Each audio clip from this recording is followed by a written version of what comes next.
As I was saying, I was asked a number of years ago to describe the defining moments in my life. And I didn't know what a defining moment was. And I certainly didn't know how to label any event in my life as a defining moment. But this inquiry, it took me on a journey to a powerful new understanding. And I want to share with you about that journey and a construct for what a defining moment is. And to give you a perspective on how you can get comfortable outside your comfort zone. And so, as I thought back on my life, there wasn't a straight line that went from the point of birth to this point I am right now, marching comfortably through these different stages in my life. No, there were zigs and there were zags. There was all kind of twists and turns. And this imagery came to my mind of me being in this sailboat in the middle of this big ocean of life. And I was going along a particular path, and then something would happen. This something, it could be a freighter that cut across my path, or maybe there's an island that just rose above the horizon.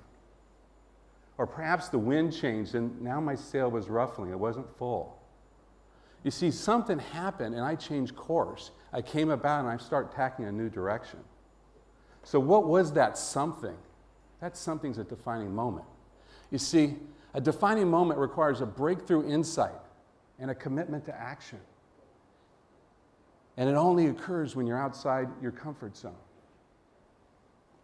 You see, a breakthrough insight, that's that aha moment, when all of a sudden you see something that you haven't seen before, or something you've looked at many, many times, all of a sudden you see it differently. You see, that doesn't happen very often. See, most of the time we're firmly locked on the certainty of our own point of view. See, that's the way we see the world, and it's obvious to us.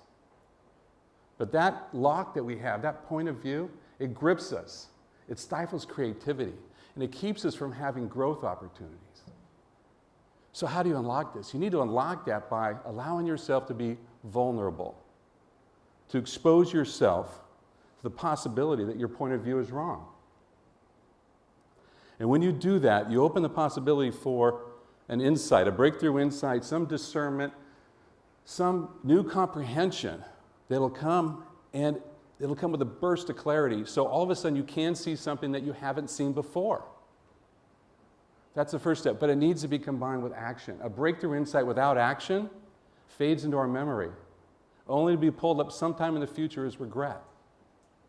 Great opportunities are so often abandoned because they're not coupled with action. A defining moment needs breakthrough insight and a commitment to action. So I had this defining moment that occurred in my early 30s. I was in the 8th year at a major law firm, and this is the year I was up for partner. You see, that was the prize. That was what we had worked, my colleagues and I, for 10 years, for a decade, 3 years at law school, 7 years practicing, and we had worked very, very hard. I had prepared well, brought in clients, had done hundreds of deals, mergers, acquisitions, financings, from New York to California, Europe to Asia. And I love doing deals. And I love being a part of this global institutional platform. There was the brand and there was the resources. And see, this is how it was the only way I knew how to do a deal. That was my point of view at the time. And a breakthrough occurred on a vacation, sitting on the beach with my family, watching the kids run around in the sand, and we were here because I wanted to learn more about my ancestors. You see, my grandfather's grandfather had come from Scandinavia to America in the 1880s, and he landed in Bainbridge Island. He got 40 acres of land, and he homesteaded this. And I sat there on the beach, and I'm thinking, wow, what a big step that was. He had sailed halfway around the globe, taking months and thousands of miles. And he arrived at Bainbridge Island, and he started farming, and he started a family, and his children had children. And as I thought back about the descendants, I realized I saw something in them that I didn't see in myself.